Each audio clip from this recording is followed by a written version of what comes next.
বৌমাটা কোথায় গেল?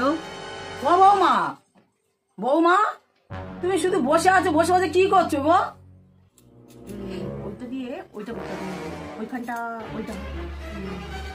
ঠিক আছে, আমার বুদ্ধি ঠিক আছে। নাতিনি যেটা ভাবছিলাম, ঠিক আছে ঠিক আছে। ওগুলো চিন্তা করতে হয়। আচ্ছা বৌমা, তুমি বসে বসে কি করছো? আচ্ছা বৌমা, আমি একা কাজ করে হিমশিম খেয়ে যাচ্ছি, আর তুমি বসে বসে কি করছো বলো তো বৌমা, বলো। মানে শুনতে পায় না নাকি? ও বৌমা, হ্যাঁ বলছি, দেখতে পাচ্ছেন না আমি তো চিন্তা করছি নাকি? আরে বাবা, চিন্তা করতে কি এই দুটো হাত লাগে? আপনি কিছু বুঝতে পারবেন না। চিন্তা করতে গেলে তো মাথাটা আছে আমার শরীরের মধ্যে, তা হাত ধরে লাগবে না, মাথায় হাত দিতে হবে, চিন্তা করতে হবে, এরকম আমার জানতে হবে, মনে মনে করতে হবে। আপনি কিছুই বোঝেন না। চিন্তা কি জানেন আপনি?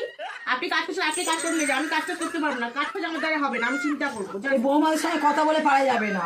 ও চিন্তাই করুক বসে, আর আমি খেটে খেটে সংসারে আর পাচ্ছি না। ভালো লাগে না, ধর বেকার বেকার বৌমার বলতে এলাম। বৌমা আমার চিন্তা করে চিন্তামণি হয়ে গেছে, আর আমি সংসারে যত কাজ করে করে যাচ্ছি। ভাল লাগে না।